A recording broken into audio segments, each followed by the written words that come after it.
You were in a jazz ensemble led by the dude from Killing Joke. No, that was the orchestra I was in. I was in a separate jazz ensemble. So Oh, my bad. I mean, which is still pretty ridiculous.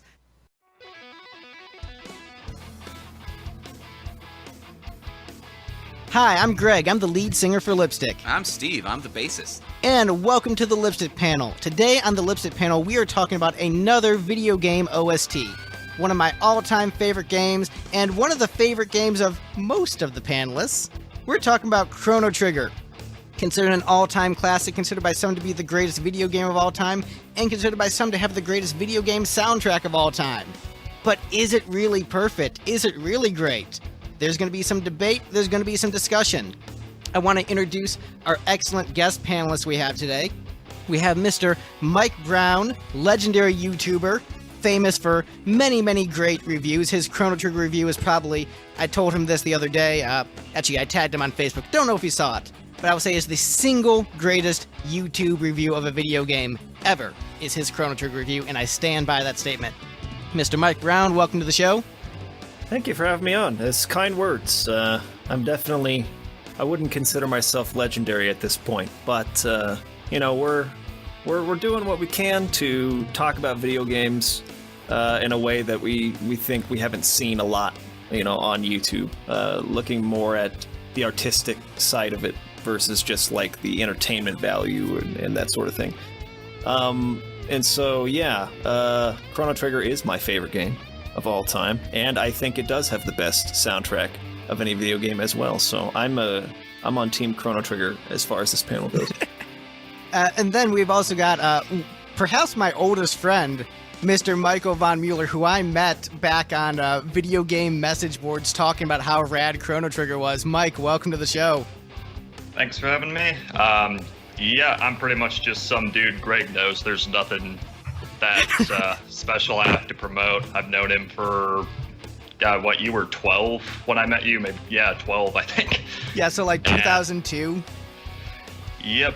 I'm on Team Chrono Trigger as well. I probably do not like it as much as the other and more famous Mike does, but it's still like in my top 5 RPGs. And I met Greg on, it was an old forum called Order of the Black Wind it was kind of a containment board looking back on it for younger members of a bigger forum, but it was specifically centered around Magus fandom. Yeah, and how rad he was. I think that's probably a good place for us to start, where we can all get into our histories with Chrono Trigger, the soundtrack, and the game itself. So we'll go ahead and go in. I'll go first, then we'll go with Mr. Famous YouTube Mike, then we'll go to less famous closet intellectual Mike, and then we'll go with Steve. We'll refer to the other Mike as other Mike, recursively forever. Right. An even number of others is Mike Brown, an odd number of Mikes, Mike von Muller. So sounds good. Others. So I'll go briefly because there's a lot of music to discuss. Growing up in the '90s, I loved Dragon Ball and I loved Final Fantasy. My first JRPG experience was playing Final Fantasy VII at my uncle's place, and I was like, "Whoa, what is this?" Because there was, story and atmosphere, and it was way different than any video game I'd ever played. And then I got really into JRPGs. And so when I discovered there was a JRPG that was like Final Fantasy, but with the guy from Dragon Ball designing it, like Dragon Ball guy working with the Final Fantasy guys together, I'm like, this has to be the best game of all time. This game has to be sick. And so I'd go on these websites and look at the sprites and listen to the MIDI music on those websites. And I was like, this game is so awesome. I need to get it. And so I got the game, and it fully lived up to the hype. I was totally into time travel, totally into Final Fantasy, totally into Dragon Ball. So just everything about it was just A+. I loved the different twists and turns the story took. For me, it was a perfect game, and it is like very barely my number 2 favorite video game of all time, but on a different day, it could be number 1. It's just like neck and neck with Final Fantasy VII. So adore the game, adore the soundtrack. I wouldn't have met other Mike were it not for this game and us hanging out on message boards. So this was a big part of my life, and I'm really looking forward to talking about the soundtrack.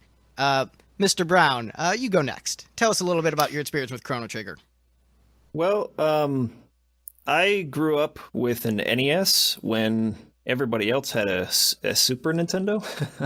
My parents didn't like video games very much, so they didn't let us get an SNES. So I never had Chrono Trigger back in the day myself. I had a friend down the street who had it, and I played it a little bit at his place, and that was my first introduction to the game. But I never really had a chance to like dive into it myself, like long term, until the DS re-release back in 2008, I think it was, and that it kind of just came back at exactly the right time for me, I guess. I was going through kind of a rough patch financially during the recession here in the U.S. and everything. I was having a really hard time finding work.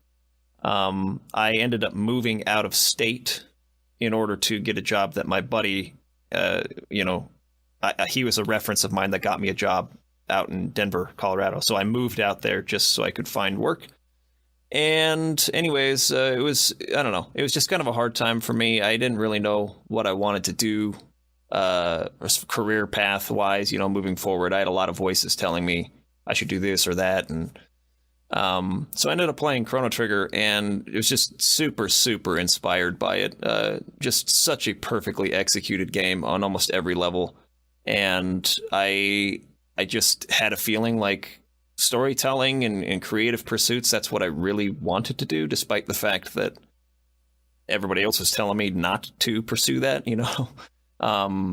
and so, yeah, I ended up focusing on filmmaking. Now I'm a video editor by trade. Basically, my entire career path was dictated by the fact that I played Chrono Trigger at a time when I was going to make my decision about what I wanted to do with my life. And so it, in that way, I guess, had a huge influence on me. And Mr. von Muller, how about you? What's your experience with Chrono Trigger? Chrono Trigger was one of a huge repertoire of SNES games I started playing once I discovered emulation at the start of 8th grade. I grew up with a Super Nintendo, but a Chrono Trigger cartridge was like incredibly rare. I think I've seen one in my life. So I didn't really know anyone who owned the game. I started playing RPGs a couple years before that with Final Fantasy VI, which was 3 at the time, and Super Mario RPG.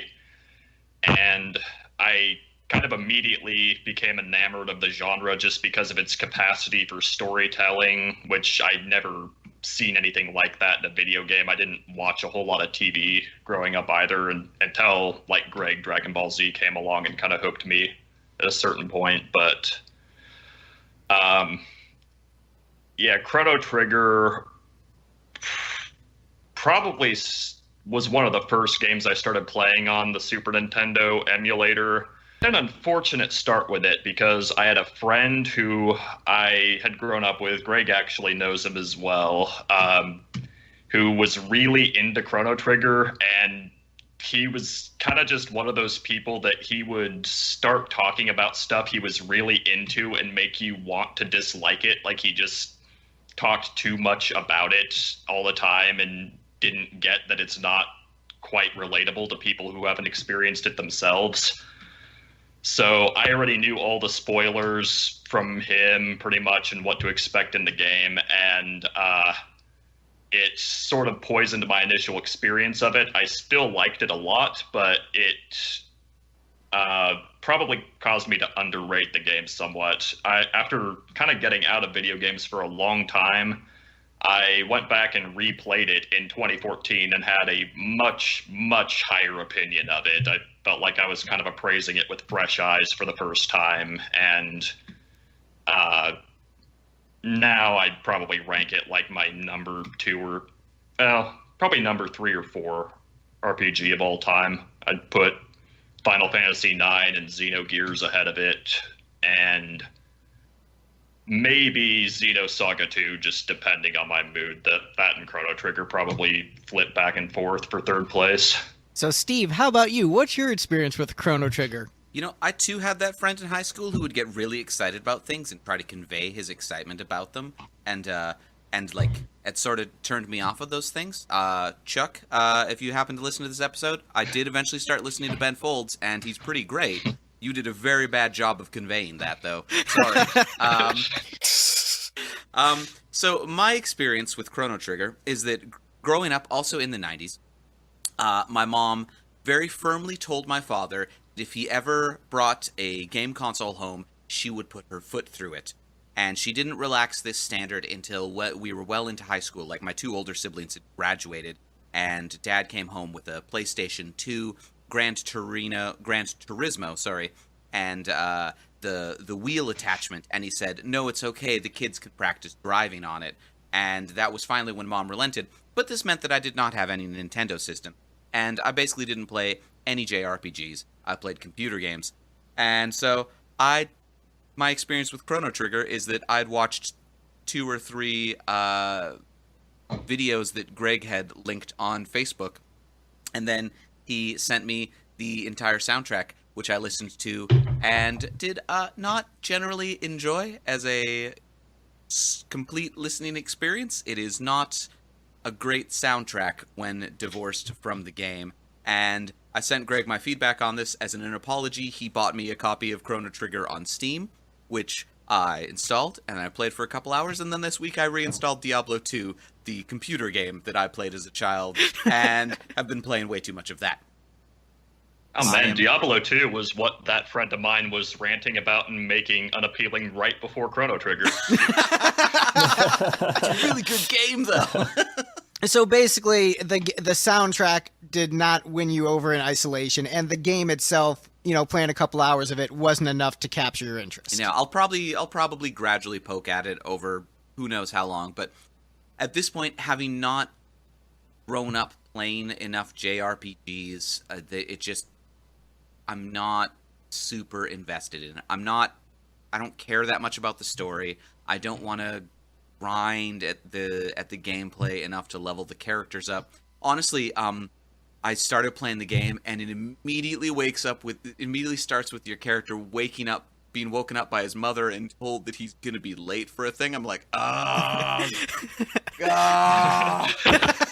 I mean, the tropes have to come from somewhere. Just like dump the cliches right on you out the gate. I mean, but this was sort of, you know, inventing a lot of the cliches. Like, a lot of the cliches did come from this. But what I really appreciate about Steve's perspective is, you know, for me, this was like sort of the Beatles of video game soundtracks, where I thought it was perfect and you couldn't, you know, knock it even if you hadn't played the game. I thought the quality was that good. I thought it was like, you know, the Final Fantasy I soundtrack, where I hadn't played the game for years, but I still love the soundtrack based upon its merits. Final Fantasy 15 I haven't played, I still love that soundtrack. And so I thought this soundtrack was on that same level. But to hear someone knock it down a peg, it made me reevaluate it and listen to it with sort of the fresh ears of, because I know Steve, he's my best friend. I've known him for a long time. I know the way his brain works. And so listening to it, trying to think from his perspective, I'm like, I've noticed the chinks in the armor. That said, I still think it's amazing and he's wrong, but I've noticed the chinks in the armor, and I'm really excited to talk about these tracks and where those chinks in the armor might lie. Guys, I'll ready? say to Steve, if you were put off by grinding, Chrono Trigger is probably the first one you'd want to play, because it's really a grind-free game. Like, it's one of the very few RPGs where you can just go through the game doing the bare minimum and expect to confront the final boss and win. Oh, nice. Yeah, it is pretty grind-proof, and also you can avoid the battles by running around the enemies. So That too. yeah, so there's basically a lot of the things you have problems with gameplay-wise. Like, in terms of pure mechanics, you would probably like this one the best. Yeah. I mean, the trick is I probably just need to, like, start playing enough to get invested, because actually playing the game, doing the fights, should be a fun part of the game. I don't know. I feel like when the RPGs that I played the most of were the JRPGs I played the most of were Final Fantasy 6/3 and Super Mario RPG And Final Fantasy II Soul of Rebirth. No, I didn't play very much of that at all. I played that for about an hour with cheat codes to burn through it. And like those games, I did enjoy the actual gameplay of it, especially Mario RPG. That had like some really fun combat mechanics.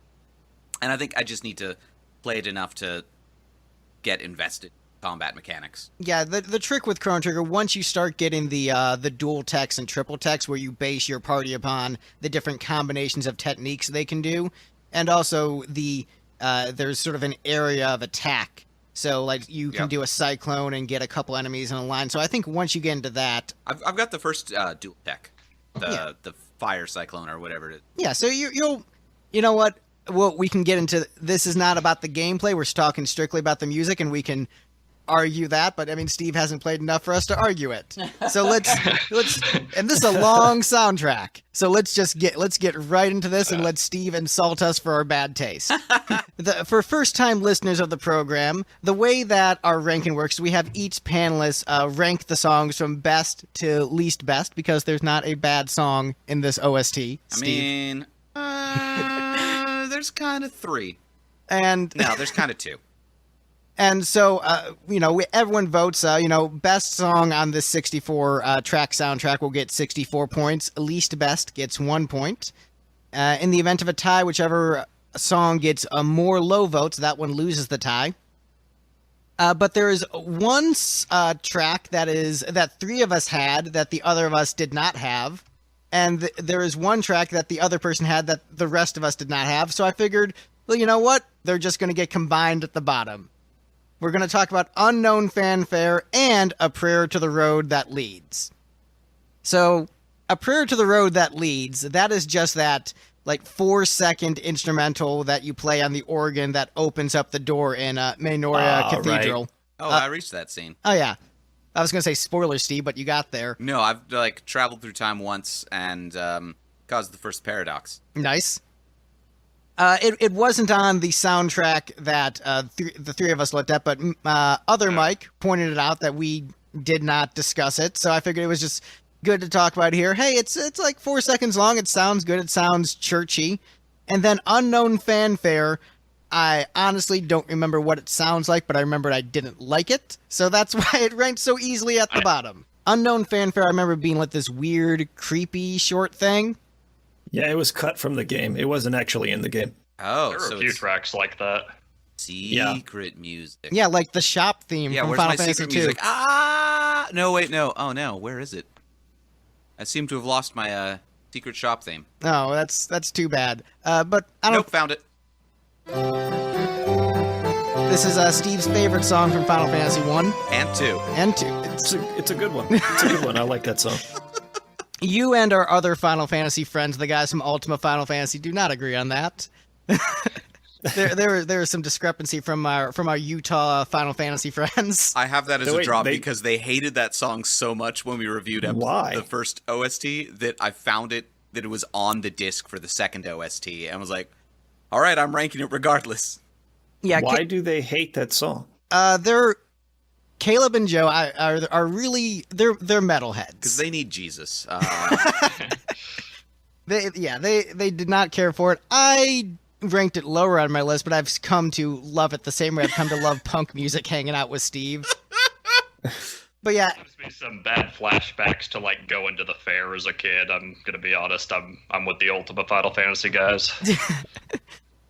well, I think as we're talking about the Final Fantasy 1 OST, we've only got 100 more songs to go, so I'm just going to burn on through to the next one unless you guys have more comments on those 2 tracks. Nope.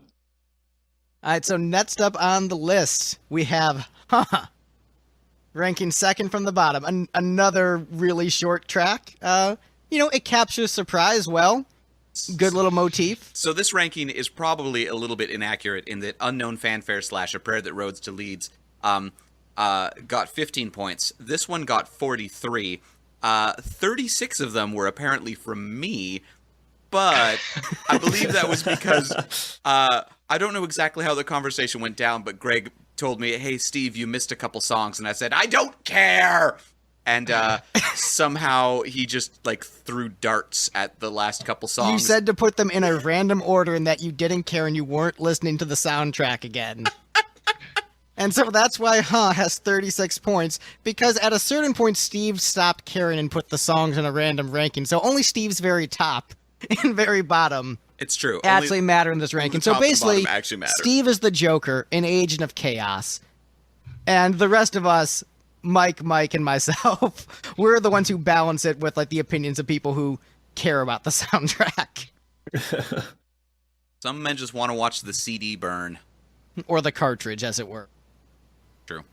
So any other comments on I don't know, a good surprise track, but it's not really a song. It's hard to rank it above actual songs. I will say, I will say it's very impressive to me, as a guy who composes, and I've actually composed a couple short little pieces like this for other people's projects.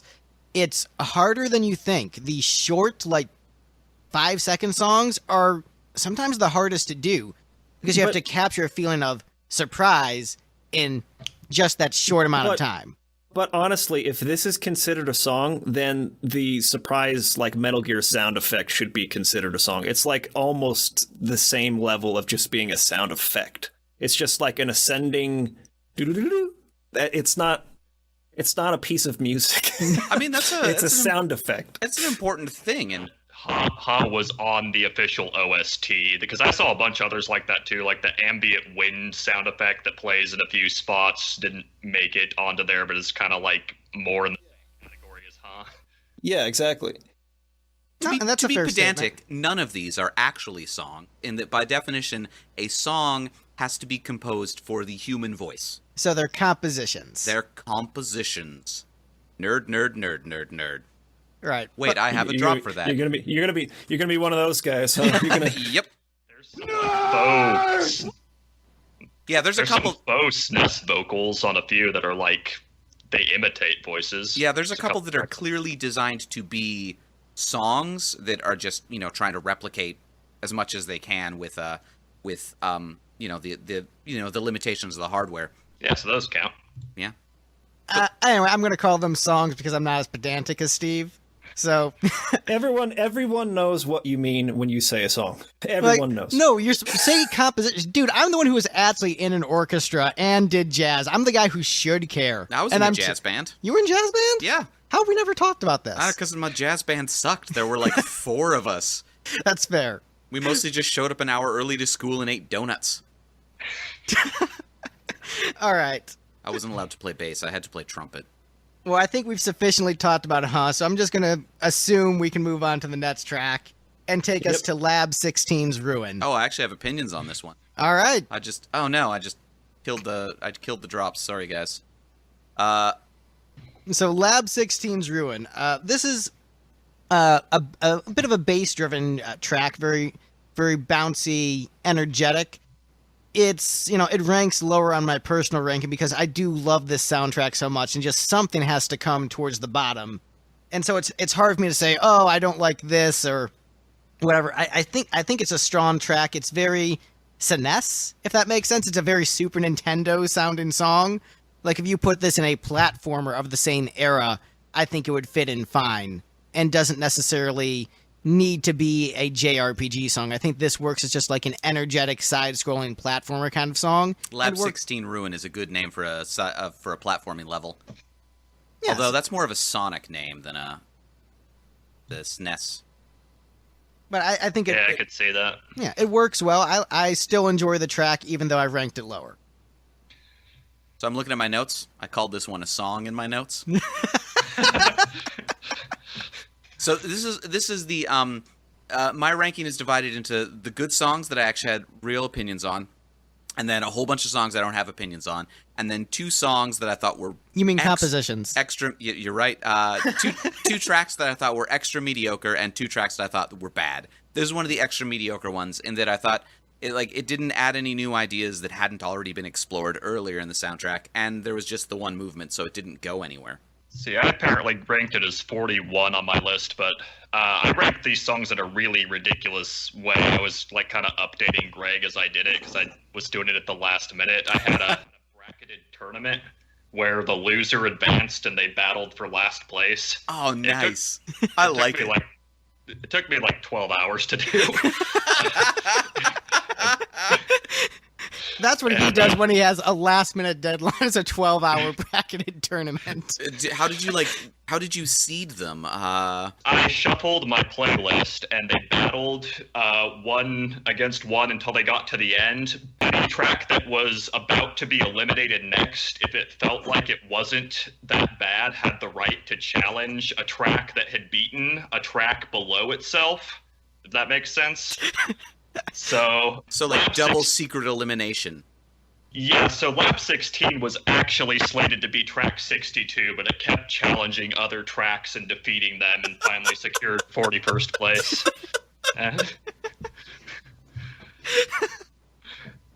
So did anyone else do a bracketed tournament for this, or just other Mike? No. I can't remember if I used really any methodology behind ranking these other than I'd put a track down, and then I'd listen to the next one. Does it go above or below? And I kind of just like worked them until I had a larger list, and then I had to kind of go back and listen to previous ones and be like, do I like this one better or not? But I didn't put that much thought into it. I kind of just gut reaction. Yeah, that's what I did too. I copied and pasted the track list and then just moved it around into separate tiers: bottom tier, mid tier, top tier. And, they just moved them around. That's what I found was the easiest to do. One of these days I'm going to sit down with Greg and explain sorting algorithms to him. He's just gonna have way better results from then on out. Should really bubble sort, I think. Well, I mean, I did it because sort. my opinions would change. I'm like, I'm gonna move this here. No, it really shouldn't go here. Yeah, I had a lot of that, like mini tournaments in the middle. Like there'd be, 8 candidates competing with the next song to be eliminated, and they had to have their own like small tournament with each other. Took a long time, but I probably would have done the same stuff as you guys if there hadn't been exactly 64, but I looked at that, I was like, oh, this is an exponent of 2, and I really believed at the time a bracketed tournament was going to be the easiest way to handle it. I was young and foolish at the time. So any other comments on Lab 16's Ruin? Mike, I don't think we got you to talk about this one musically. Prime Mike Prime. I don't know. I ranked it pretty low. I think it was number 47 on my list. And I think the only reason why it was even that high is because the bass line, I think, is kind of interesting. Like the heavy emphasis on the bass line. And I really like the sound font that they used for the bass. Like, I don't know. As far as in terms of like SNES instruments sounding like the real thing, it's one of the better ones, I feel. You can definitely tell like that's like a bass guitar, right? And it's got kind of a nice beat to it, but that pad that sort of plays over the top doesn't really move or do anything interesting. I kind of like the way it resolves towards the end right before it loops again with the percussion. I think it has kind of a cool little I guess like I don't know what the term for it would be, but at the end of like a measure, right? When the drum does a little bit of a flare, what do you call that? A drum Yeah, fill. a drum fill. The fill. That's what I'm thinking of. So I like the fill towards the end of the loop when it loops again. But other than that, it's kind of just it feels more like an atmospheric piece than anything else. Like it's just supposed to sort of like give tone to an area rather than like actually convey much else. So it was okay. Yeah, I would say instrumentation-wise, as I was, putting myself in the hat of Steve listening to this soundtrack, I realized that SNES soundtracks might be that sweet spot where it's really annoying for him to listen to. Because if you go back to a NES soundtrack, it's all chiptune and fun retro. And it's so old that it's charming. And then you go a little bit past this into the PlayStation 1 era where just the instrumentation got actually pleasant to listen to. This might be that middle ground where it's not old enough to be charming and quirky, but not advanced enough to actually sound good. So that's part of my theory as to why Steve maybe hated the soundtrack. I mean, it was just too long, really. I mean, the bad MIDI is something that I tend to get pretty annoyed with. Which, yeah, that is a fair assessment that I hadn't really like actively thought about. That full-on sound synthesis, like what the NES had to do, I think is much more interesting musically and forces composers to like really work to construct interesting sounds. It's like what Emerson, Lake and Palmer and what Moog does kind of thing. versus early attempts at sampling tend to just sound fake and bad. At the same time, though, I feel like what the Super Nintendo era, that kind of era of gaming, brought with it was the ability to actually have pleasant reverb and do something interesting with space that you could not do with NES sounds. So, like, I mean, I know that they used like echo in interesting ways, but to actually like give a pleasant, like, what do you call it, like a fall off to like a reverb and like give the music a sense that it belongs in like a concert hall or something of that nature. It's not something that you really saw to the Super Nintendo. And I think that there are still a lot of really, really, like if you listen to the Donkey Kong Country soundtrack in particular, like a lot of the tricks that were used to sort of simulate that for, I mean, a cart that could like, they should not have been able to do. There's a great video on it, actually. I don't know if you guys know of Nerd Writer, big YouTube channel. Yeah, he didn't he retire like a year or so ago? No, Nerd Writer, he's still making videos. He does the video, or he talks about films.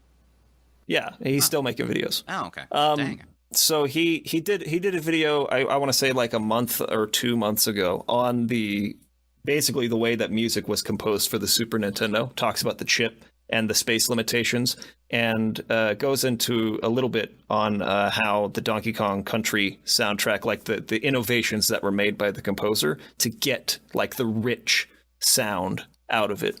And it just sounds incredible. I mean, I would argue that the Donkey Kong Country soundtrack and several of the songs, even from Chrono Trigger here, in terms of like the quality of the sound, in terms of like what they were able to do to make those sound fonts sound really rich and interesting, is nothing short of mind-blowing because of what they were working with and how they sort of like tricked it into sounding the way that they were wanting to make it sound. So I would definitely agree with that. I would say those first two Donkey Kong Country soundtracks were just mind-blowing in terms of just the limitations they pushed on the hardware and like the graphical limitations they were pushing to. Those games are just genius milestones for video game technology. So 100% agree with that. I would too. Greg and I actually had this exact conversation probably like 10 days ago when Greg brought up this very point he just made to Steve, and like Donkey Kong Country also came up as the other example alongside Chrono Trigger. So, all right, the three of us are on the same page. Steve. I mean, I recognize, I appreciate what people were doing with their technology. I like old digital audio. But I think we can move on to the next track pretty safely. I'm sure we'll have plenty to discuss. Yep. So, looking for I'm done talking about this crappy song drop. But yeah, well, couldn't find it fast enough. So next song on the list we have Burn Bobunga. All right, I'm done talking about this crappy song. It's a great song, Steve. Great song. You used the wrong drop, sir. Thank you. All right, so yes, but Burn Bobunga next on the list. So, very, very tribal. Nice little keyboard riff going on throughout it. Good drum line. Fits the prehistoric era well. Spoilers, Steve, I guess. Do you care about spoilers for this? No. Okay, yeah, so spoilers. Spoilers for anyone listening. If you're listening to a long podcast about the Chrono Trigger soundtrack, I'm just going to assume you played it unless you're on it on this podcast. So we'll get into spoilers. But yeah, hey, it fits the prehistoric age well. It's a catchy little tune. I believe this is... Yeah, I think we've got to our first Uematsu track. Yep. So Uematsu, I mean, he's kind of the gold standard for video game composers, the John Williams. Like, he is the guy. And a lot of people don't like Mitsuda, but pretty much everyone likes Uematsu. Even people who hate Final Fantasy tend to praise Uematsu. And I think his tracks are some of the worst in this entire soundtrack. Ooh, damn. And I think the reason for it, honestly, if you've read up on the production of the game, like the development production of the game, is the fact that he stepped in sort of last minute to finish a bunch of stuff so that they could finish the game. So I mean, I don't know what his workload was outside of the work he was doing here on Chrono Trigger, but a lot of his music, specifically on this soundtrack, to me sounds like a first draft or something that was done quickly and not something that was like, that went through iterations and, was worked on through multiple sort of phases into becoming like the finished track. And this one is my least favorite of any, I think, full track on the game, with the exception of Gato's song, which we'll get to in a minute. But I ranked this one at number 62 because I just find the melody to be very grating and very annoying. I do think that it fits the primitive prehistoric like feel, but I think the loop is too short and it just annoys me. I don't like the melody. I mean, I still enjoy it, but this one, once again, this is another one where I recognize someone not liking it, and I'm not going to fight as hard on it. I personally enjoy it. Like I said, there's not really a track on here there's one composition I kind of dislike, which ranked really high up there, which I'm sure will shock people when we get to it. But as far as comparing the two composers, actually, this relates to a podcast of yours I was listening to, Mike. I forget it was the most recent one or a couple weeks back, but people were talking about, I think it was with Lore Runner, and he was talking about how he didn't like Mitsuda, and comparing him to Uematsu and the different skill levels of the composers. As a composer, on a pure technical level, Mitsuda is actually better on a technical level than Uematsu in terms of the complexity and theory behind their pieces. But as I was telling Steve and Mike, I think I was telling Steve this, but basically Mitsuda psychs himself out too much and is so worried about the minutia that he doesn't just let the piece breathe, and so he falters in comparison to Uematsu, who doesn't have the same skill level, but and they're very close. It's not to say that Uematsu is not very skilled on a technical level, but I'm saying Mitsuda has more technical skill, and the way I'd compare them is comparing like a progressive rock musician to just a normal rock musician, where the progressive rock guys have more theory knowledge, but they sometimes get too caught up in the complexity of the theory to just write the song and make it good, and they're not satisfied with writing something simple. Versus sometimes you just got a 1-5-6 for it. Right, just sometimes you got a 1-5-6 for it. And Uematsu doesn't care about making his pieces complex. He just cares about making them good. And I think Mitsuda, learned how to do that. And I'm not saying, that completely, they're my top two video game composers, and they're very close in terms of skill level. But I think Mitsuda actually, if you look at his theory chops, he does have a bigger set of tools to work with than Uematsu does. He just knows more about how music is composed. But I think because of his personality, he doesn't tend to compose as naturally as Uematsu does. But I just wanted to point that out in terms of technical in terms of chops, I guess what I'm saying. It's a good way to wrap up Gale from Chrono Cross. It's like written in like a 9/8 time signature or something freaking crazy like that. Right. And it's incredibly complex in terms of like all the moving parts there, but it is. Oh man, I hate listening to that. It's better in Radical Dreamers. It's cleaner. It's clearer, and you can hear the parts more distinctly, and it's a bit more percussive. I think that with the instrument choice on the PlayStation, it just is so muddy and just overwhelming, I feel, to the ear. Yeah, but I will. Yeah, I'll agree with that. I've learned to like Gale. I think it's just Stockholm Syndrome, where I just heard it enough times playing Chrono Cross. Like, yeah, it's great. I love it. It's totally not bad. but this one, I don't feel I have the same Stockholm Syndrome with. I just actually like it.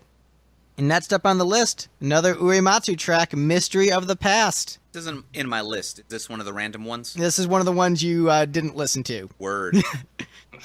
Very short piece, fits Uematsu's style well. Like, Uematsu's really good at those like short 10-second pieces.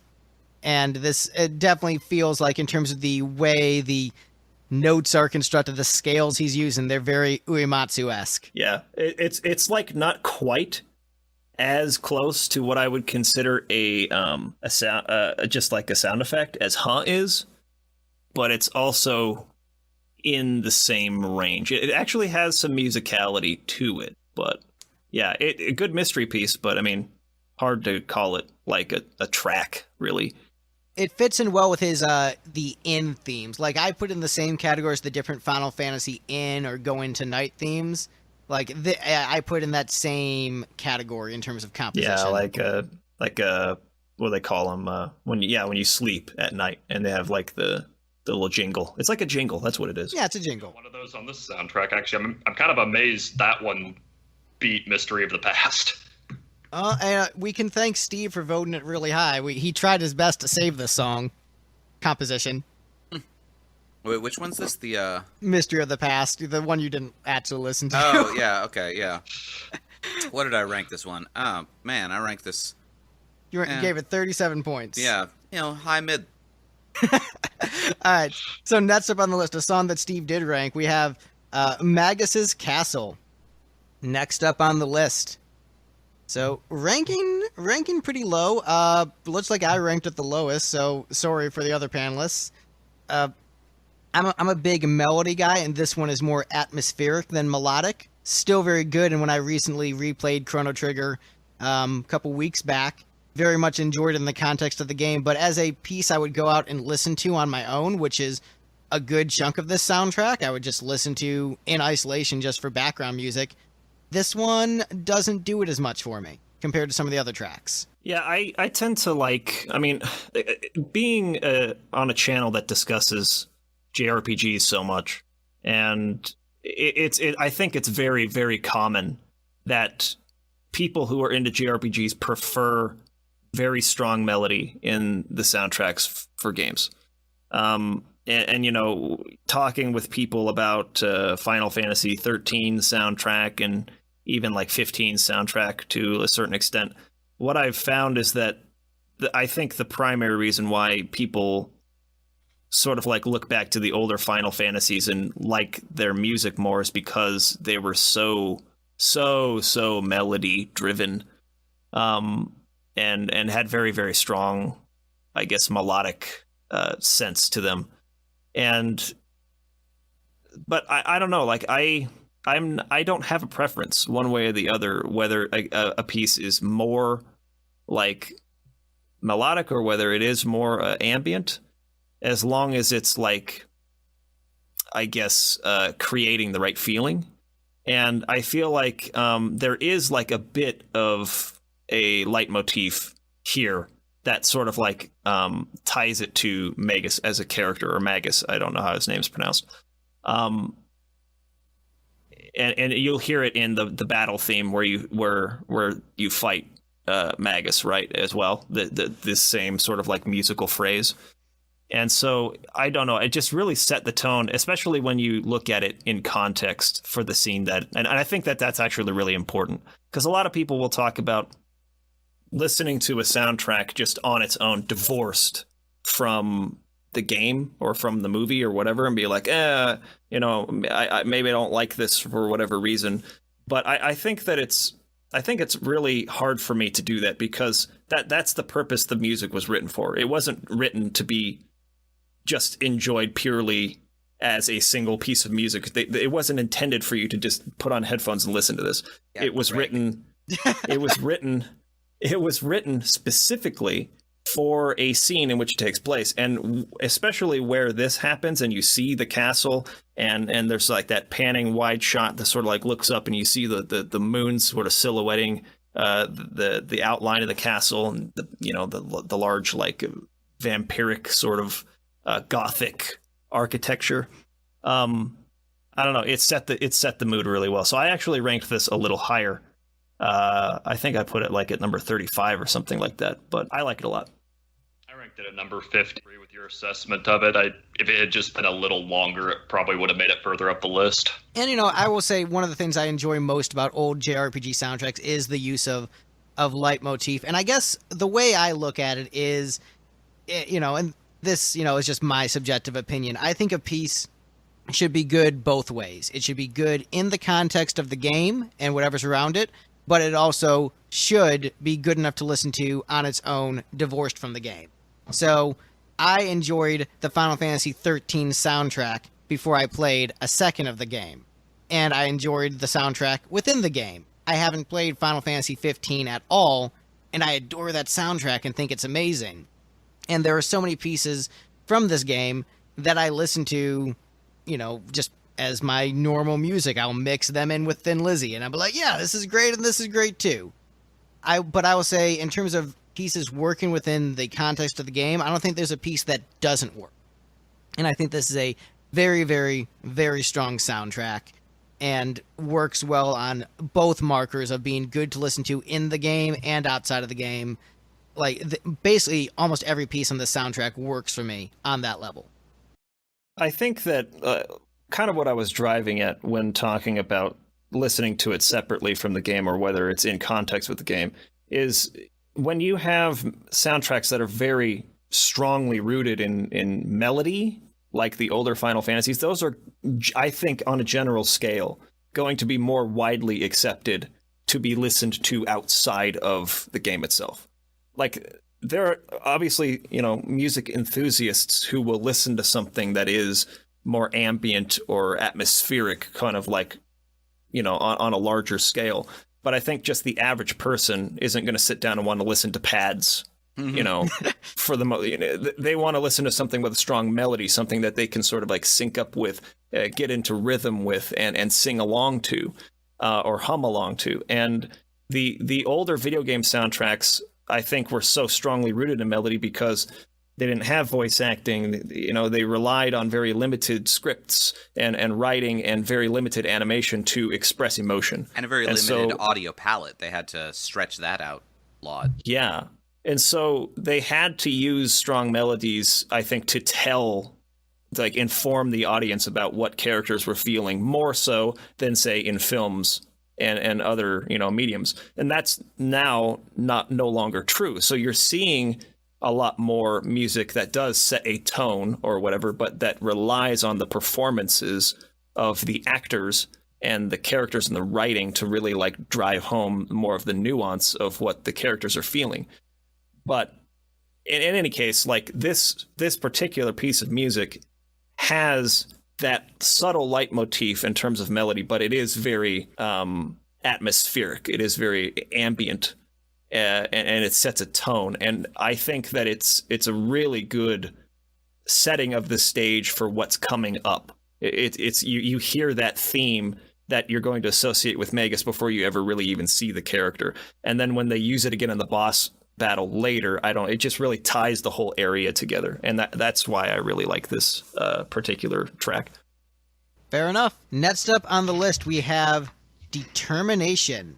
This is sort of a fanfare. It is essentially a reprise of the main Chrono Trigger theme, but perhaps a little bit more lively, a bit more percussion behind it. Played towards the end of the game. Where did I rank this one? You ranked it pretty high. I think you gave this 33. Yeah. Yeah. So gave it a decent amount of points. That's actually right exactly in the middle. Yeah. I it's because it has the Chrono Trigger theme leitmotif in it. And look, I love that theme. I love that melody so much that like almost anything that has it in it, I'm automatically gonna freaking like it. So. And it's a great what my notes theme. Mean. You were talking about like divorcing things from their context, sort of suggesting the death of the author thing with soundtracks when you don't listen to them apart from the game. My notes are also dealing with that, in that I just wrote down more of the same.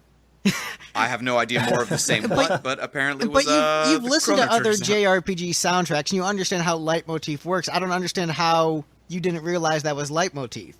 I mean, I may have noticed it, but that was like 3 weeks ago that I wrote these notes. Like, I haven't gone back and listened to any of this again. That's fair. Yeah, I think that what's cool about, I mean that's just the nature of leitmotif, right? So you can take the same melody, but you can give it almost a totally different feel. You can make it feel sad. You can make it feel exciting. You can make it feel desperate. You can make it feel whatever, by just like working that theme into a different rhythm. Like the main theme of Lord of the Rings, where it can be really energetic and lively during the battles, but then sad and somber when someone dies.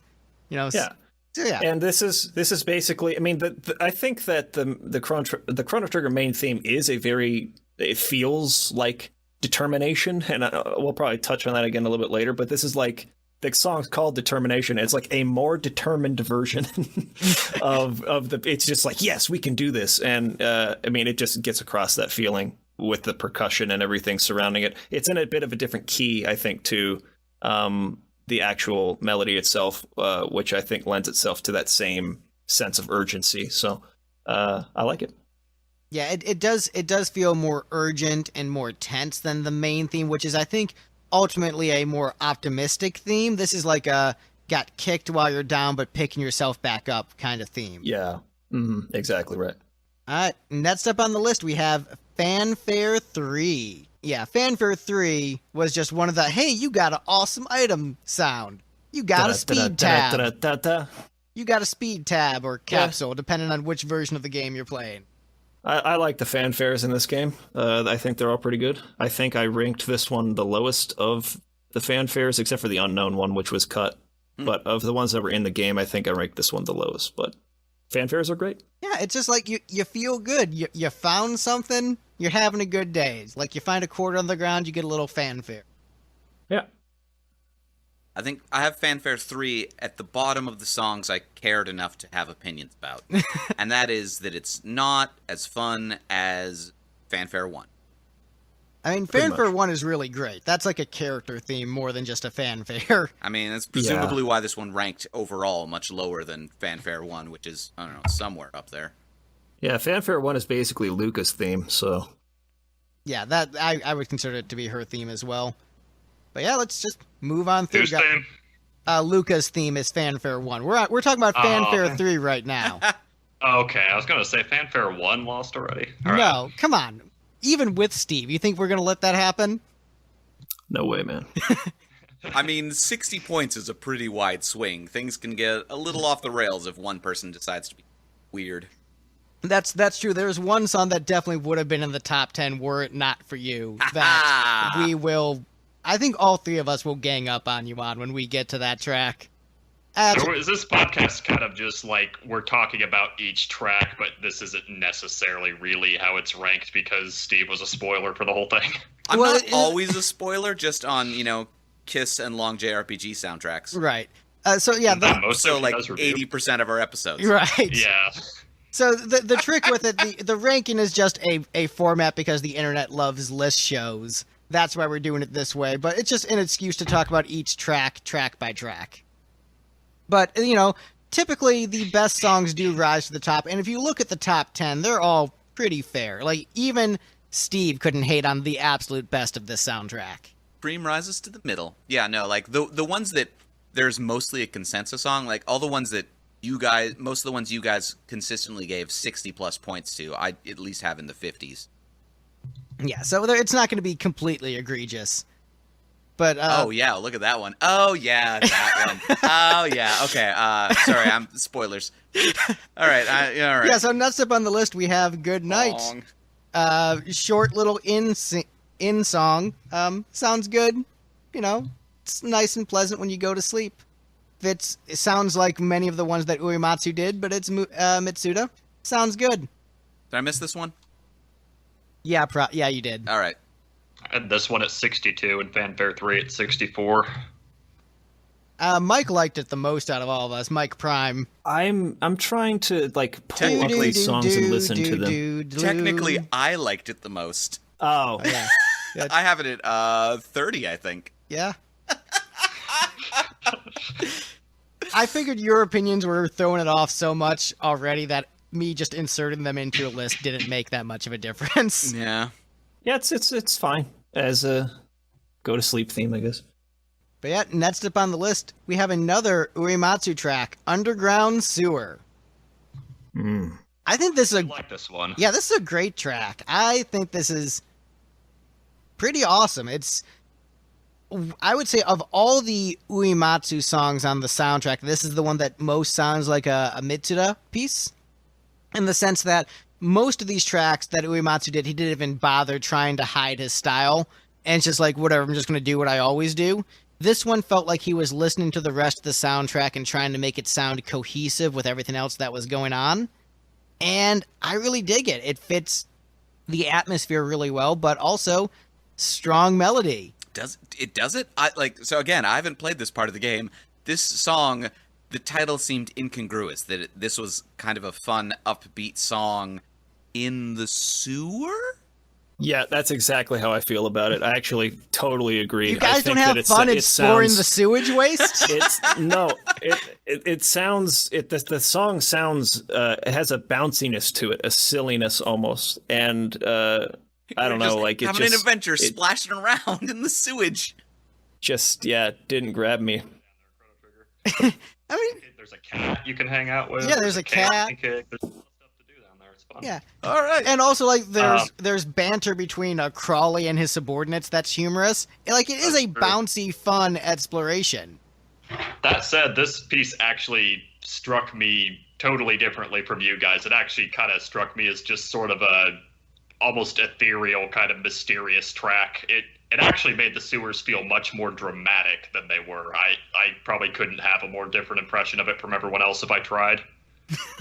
which is what I liked about it too. Is like it's kind of what made the sewers fun. The sewers would have just been kind of a really a rather boring part of the game if this music didn't make you feel like you were in for something special the whole time.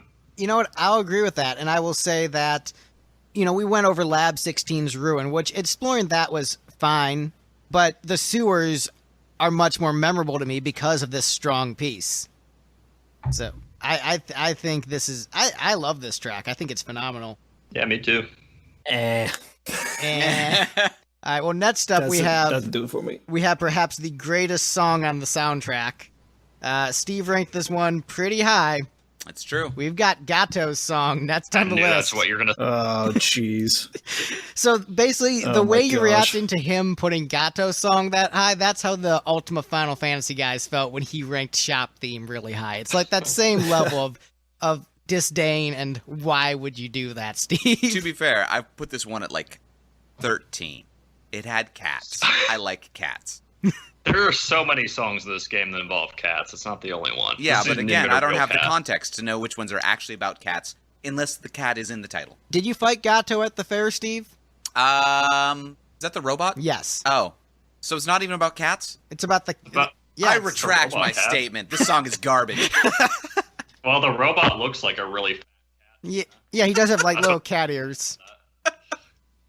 Okay, I guess. Yeah. All right. So, yeah, I dig this track a lot. Maybe it's from all those Chrono Trigger fan sites where I would just listen to Gato's theme while I looked at an animated GIF of the character. Maybe it's just nostalgia for just, you know, exploring the Millennial Fair and just being fascinated by no one questioning why there's a giant robot you can fight to get some silver points.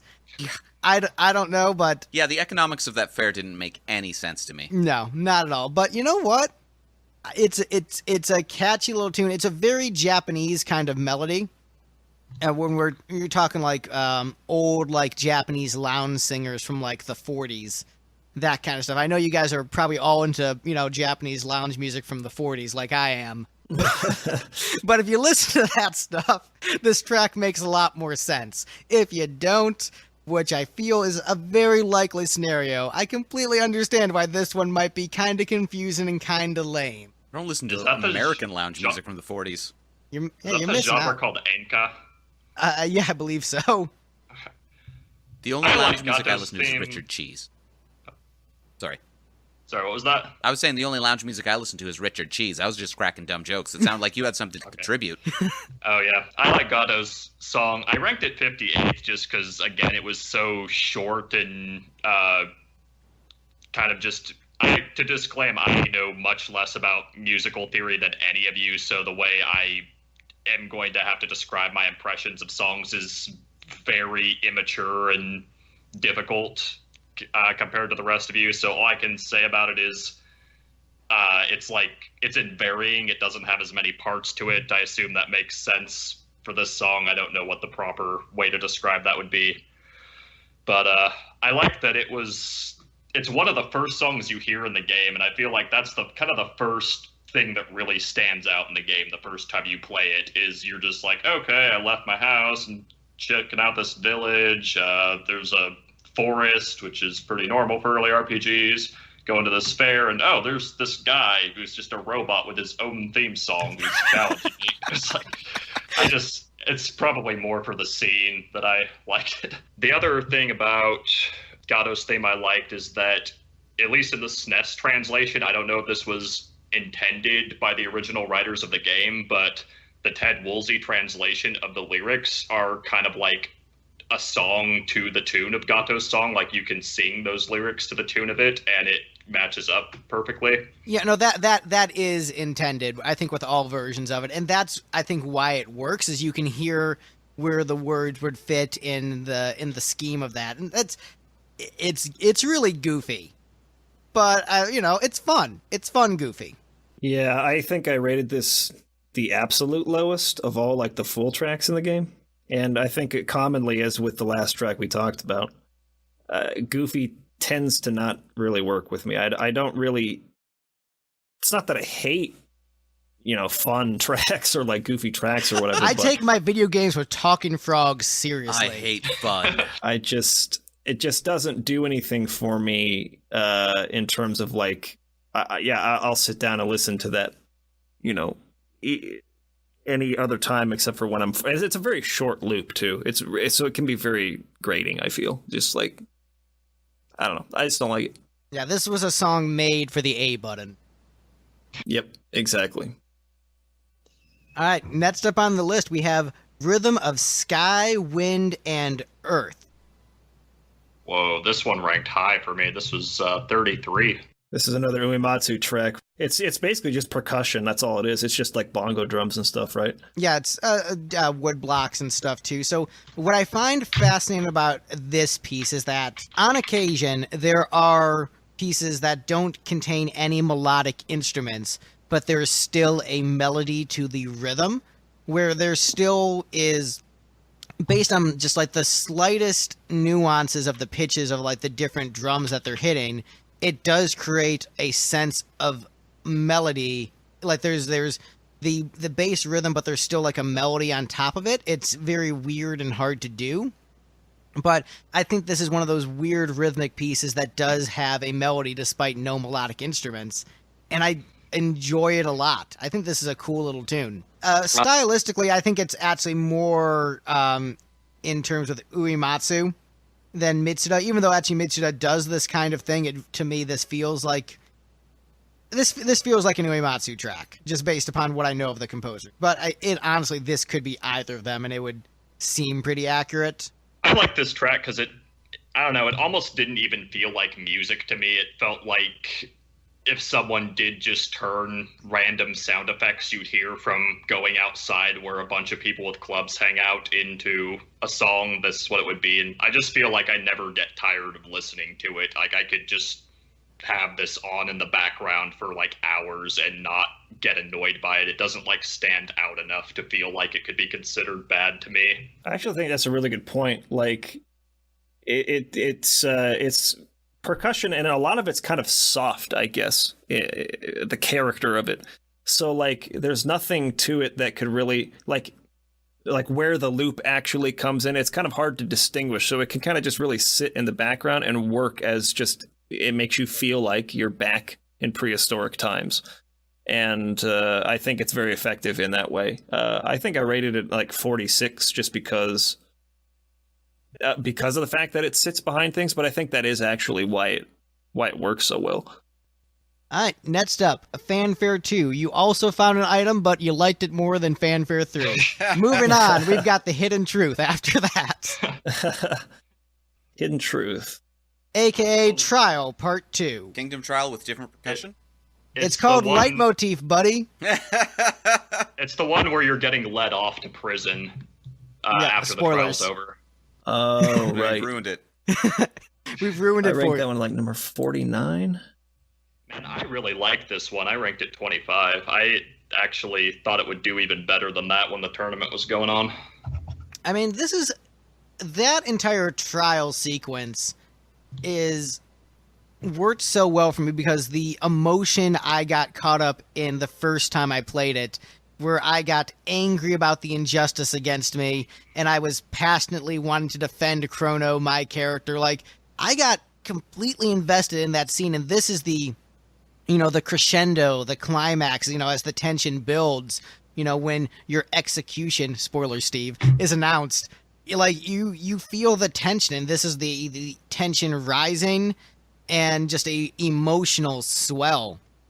As a musical piece, I think ultimately the Kingdom Trial is better because, it's sort of meant to be better because it's building the tension over a longer period, a longer scene, and this is really just the climax of that scene. And still very good, but not, I think, as good musically as the Kingdom Trial, which we'll get to later. Did anyone ever play Crimson Echoes? I know Greg did. I have played I played pretty much every Chrono game except for Radical Dreamer. So Chrono Alter, Crimson Echoes, Prophet's Guile. And I'm watching Radical Dreamers on YouTube because I can't find the ROM because Nintendo's like, no more ROMs for anybody. Emulation. We don't want to, preserve games. Screw you. Mm-hmm. Hidden Truth, I feel like, is just a track that was really dramatic and it had way more potential to it than was used for just this one scene early in the game. To the best of my recollection, it never occurred in the game again. And Crimson Echoes, which I guess people don't know what that is, it was kind of a ROM hack of Chrono Trigger some people made that is like an alternative sequel against Chrono Cross that is probably much better as a sequel to Chrono Trigger than Chrono Cross. It actually bridges the two games together pretty well. Oh, does it? Yeah, it's actually, if you're a big Chrono Trigger fan and you can find it, I 100% recommend playing it because it is really fantastic. The only annoying thing about it is that they insist on making Frog rude like he was in the Japanese version because, like, we have to keep it authentic to the Japanese version and can't have him speak highly. I'm like, all right, I get it.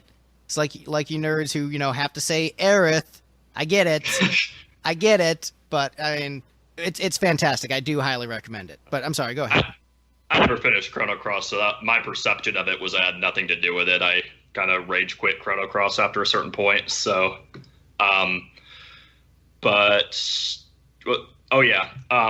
Truth, I don't know if you remember, but it was used to much greater effect in Crimson Echoes. Like, it was interesting actually to see how a lot of the different tracks got used on it because they used the same OST. But there was, this is years ago, but I seem to recall fairly early in the game, there's a point where your party gets split up in different times, and it's kind of like early Final Fantasy VI kind of tripartition of the party, and you have to pick scenarios. But this track plays when you're in the area where you're getting like summaries of the story and picking the next scenario, and it's just, I don't know, if you haven't played Crimson Echoes and don't remember that part, it's probably hard to convey how well it works there. But it was really cool with that. No, I'm remembering that now, and it did work well there. And once again, great game for Mike to play. Steve's never going to play it, but for Mike Prime, if you haven't played Crimson Echoes, it's pretty awesome. You'd probably like it a lot. I'm not going to track down a ROM hack of I have to look into it.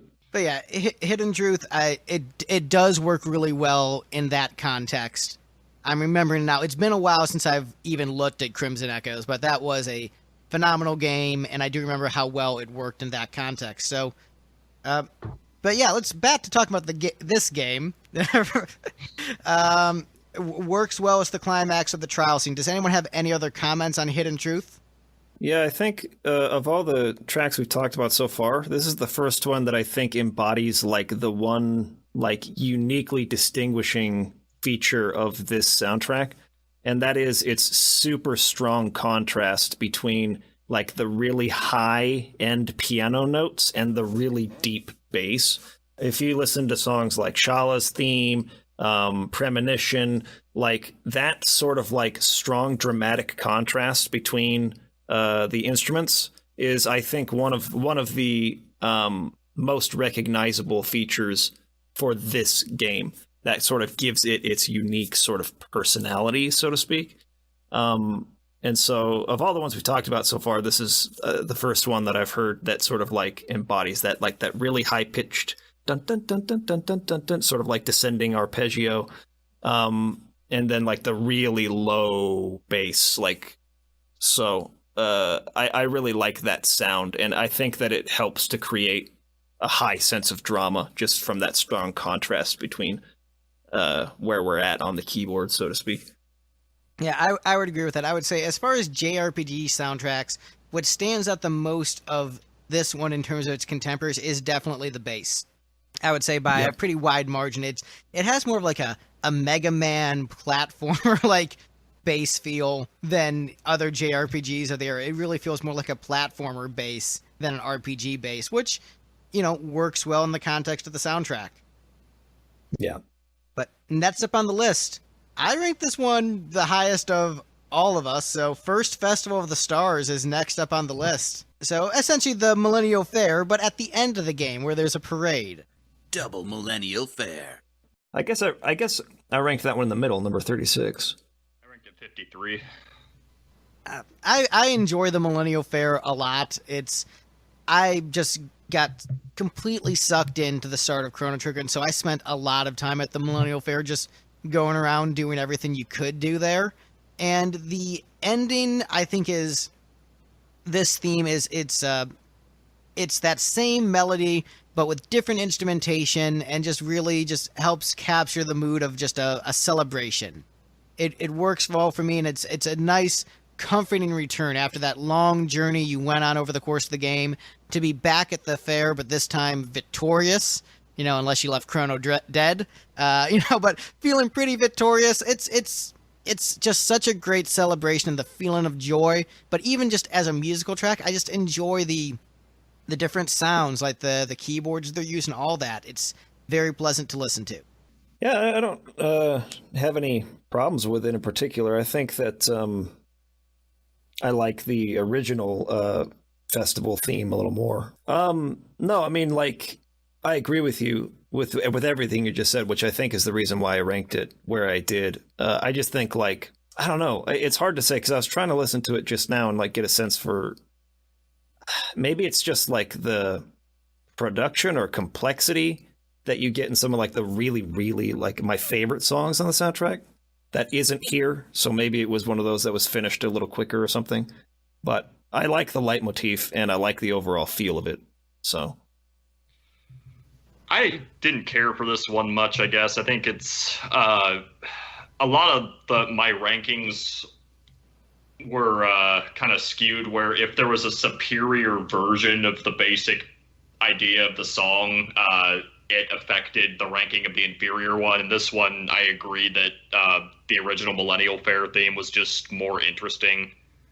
I also don't tend to care for like cheerful, upbeat songs in general. And actually, as I'm picturing that scene, I realize a big part of why I ranked it low, which was probably not conscious at the time, was I was comparing it unfavorably to the parade at the end of Mario RPG. Look, actually, as long as we're talking about music theory chops, Shimamura actually crushes both Uematsu and Mitsuda by a really wide, embarrassing margin in terms of pure skill level. Like, the woman is just a beast. And I mean that in the most respectful way to women. I mean that in like the most Grendel form possible. Right. yeah, it's very obvious that she's classically trained, while Uematsu in particular is not, but all right, next song, Remains of the Factory. Yes, Remains of the Factory, next on the list. Once again, all those futuristic songs, very much all about that bass. Yeah. No treble. There's some treble, but it's, all about the bass and drums and just that rhythm section. Not as much of a melody going on here, but I can still picture the melody in my head, which, speaks to the strength of it. I enjoy it a lot, but not as much as some of the other pieces. I think ultimately 2300 AD probably had the weakest soundtrack, but it kind of makes sense because here's this lively, bouncy soundtrack for the post-apocalyptic future. The melodies aren't going to be as strong there. I think that might have been my highest 2300 song, or was that one? Oh, I actually had an opinion on this one. It was boring.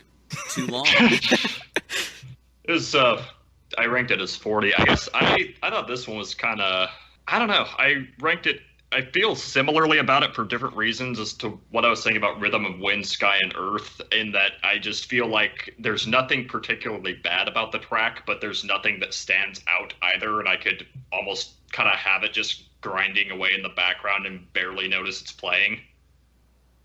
Yeah, I could see that. This one definitely, it's weird for something that's so like bass heavy and focused on that rhythm, how atmospheric it is, because it is a very distinct rhythm, but it also ends up being very atmospheric, because usually atmospheric music, you kind of don't notice anything in particular about it. This one has very distinct things you notice, but still, fades into the background. So that's just something I find interesting about this piece. This is another one where I feel like the rhythm itself almost has a melody, Dun, dun, dun, dun, dun, dun, Oh yeah, I dun, completely dun, dun. agree. So, like, I think that stands out the most to me with this piece, and it's why I still hum it to myself, despite the fact that it is not, like, a strong melody. But, yeah, I mean, I ranked it, I think, number 51 or something, so... Yeah, I ranked it the highest. You all heard my synopsis of it. I mean, look, we just liked this soundtrack better than you did. Steve thought it was boring. Surprise. Oh, okay, I did hear that part. I thought there was more to it earlier. Never mind. This is kind of slightly off topic, but I'll make it quick. You guys have all played Xenogears other than maybe Steve, right? You Yeah. got Yes. that right. Since you guys know more about music theory than me, I'm just going to ask, am I off base in feeling like this track kind of foreshadowed that the main dungeon song in Xenogears? I don't remember what it's called. It's track 18 on disc 1. It's the one that's really repetitive and played in like half the dungeons in the game. I don't know I can't think of the song you're referring to, so I can't really speak for it. I could give you some doot-doos. Yeah, that'll help. Here, Mike, I'll say this. I haven't listened to it in a while, but I'm starting to picture it in my head. I think certain composers fall into certain styles more than others. I think Uematsu is better about style hopping than Mitsuda is. He very much leaves an imprint on his music that is very much Mitsuda. And he's really into minimalism with his music, where if he can only use one or two chords, man, that is his jam, and that's what he wants to do. He thinks minimalism is awesome, and he's one of the few composers who thinks that way, where I actually enjoy his stuff. And so I think it's just a stylistic trend of him, of his, to just really focus on just like, it's really weird, because he's a guy who has this really complex theory knowledge, and he tries to cram it into as small a space as possible. But that is a trend that he has continued throughout his career, which is why a lot of people don't like his soundtracks. Like when Lore Runner said, "I don't like Mitsuda," that made sense to me. When he said he didn't like the Beatles, that still blew my mind, and I couldn't comprehend that. But when he said, "I don't like Mitsuda," like, yeah, I get it. I don't like the Beatles, Greg. Yeah, well, I understand your mind not liking the Beatles. You're still wrong, but I neither like nor dislike them. I don't know. They're the Beatles. I've heard their songs before. All right, I'm gonna just move on, because I would tell you that is a tangent that will last a long time. Steve can attest to this. Yeah, he will defend the idea that the Beatles are objectively the greatest. All right, so you're gonna just move on, barrel through, resist the temptation. Next up, People Without Hope. I have a real opinion on this one, actually. It's This is past the level where I'm like, everything's the same and boring. This one's actually a top 15 for me. It's another seriously? Uematsu piece. Yeah, I liked the noir vibe that it had. Yeah, Uematsu is really good with that noir vibe, and that's pretty much this song composition, as it were, could fit in really well in the Final Fantasy VII soundtrack. Like that noir feel, Uematsu, just, this is atmospheric with melody and just sucks you into this bleak state of despair, which works really well for a post-apocalyptic future where there's just all kinds of fog and people are slowly dying from starvation. So this one does take place in the future? Yes. Nice.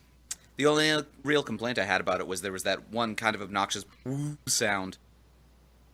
I probably imitated it wrong. I'm just reading my notes. I spelled it BWOO capital O capital O. However you pronounce that.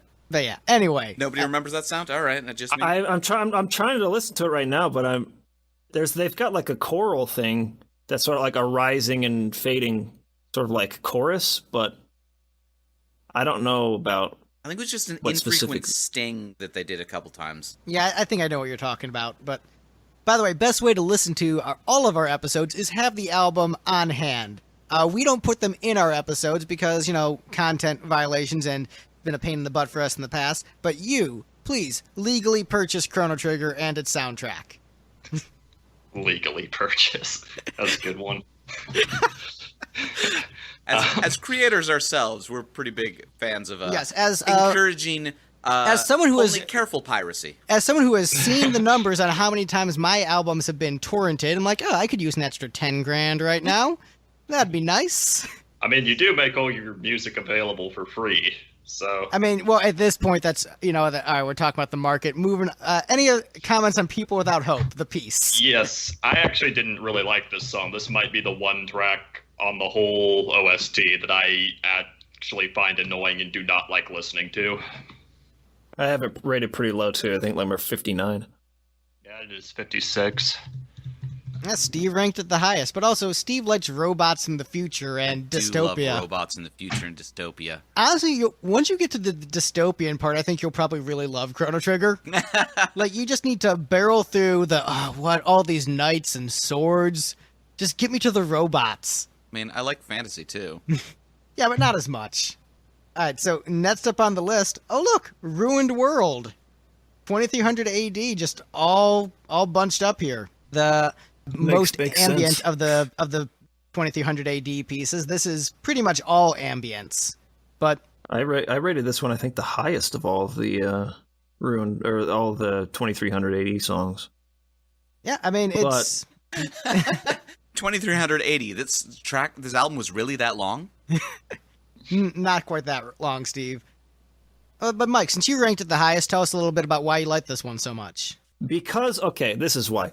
Okay, a common thread of all of the music from this time period we've heard so far: bouncing bass guitar, boom, boom, boom, or boom, boom, boom, boom, boom, boom, boom. Like it's really bouncy, and I think that to me, it is the weakest part of the soundtrack because that just not instill in me in any sense like the actual feeling of total like hopelessness and ruin that is actually going on here. This track has a lot of ambience in it, but it actually instills that feeling of something just being a wasteland and totally ruined. And I think it's helped by the fact that they have a bit of that like wind sort of sound effect weaved into it. But this feels like desolation. This feels like hopelessness. And most of the other tracks from that time period don't feel that way. And I think that's why I don't like most of them. Yeah, I'd agree with that. It's kind of, the other tracks are almost like you're a cheesy B movie about killer robots or something. Yep. I like this one too, and I also, partly for same reasons I've said about some other tracks, that I feel like it's just really ambient and you can have it running in the background, and it is kind of just a nice ambient little track. Yeah, I'd say I'm not as much into ambient music as I think actually on the panel I probably like ambient music the least out of all you guys. But this one works for me and I like it. It's just I ranked it lower because I'm less likely to listen to it outside of the game. Works very well in the scene, but I tend to rank the pieces like how likely am I just to put this on a playlist or just get in the mood to listen to it. And for that reason, it ranks a little lower for me. That works. All right. Next up on the list we have Primitive Mountain. I'm pretty sure I rated this one low. Yeah, another Uematsu piece. 56. Yep, if it's a Uematsu piece, I rated it low. Yeah, I would say the melody can be a little bit harsh, but because it's so dang catchy, even though it's a harsh melody, I still enjoy it. And that's kind of, you can see that consistently across all the episodes, where basically the more melodic pieces, I'm like, yeah, this is awesome, whether it be, a Kiss album or whether it be a video game OST. A strong melody sucks me in pretty much every time. This one, yeah, I'll admit it's a slightly annoying melody, but I still like it. Yeah, it's an annoying melody for me. This track was weird because I actually ranked it 32, and I found most of it really annoying, but that like kind of break in the middle where it becomes much softer and just totally different, I really like that part, and that kind of kept the whole track afloat fairly high into the brackets of the tournament for me. Yeah, it does have really good dynamics and helps like- make exploring that dungeon not a slog at all. So, yeah, I definitely agree. I think it's a really good part. Sweet. All right, next up, we got another Uematsu track, Bike Chase. Mm-hmm. All right, this one's kind of obnoxious. Oh yeah, you all hated this, except for I Other Mike. I like Bike Chase. Yeah, I like Bike Chase. Other Mike was like, this goes right in the middle, and first Mike was like, this is pretty low, and Greg was like, I hate this, and I'm like, yeah, this conveys the idea of a bike chase very coherently. This title matches what I think this track should sound like. This track is like sort of the Gish of this album for me.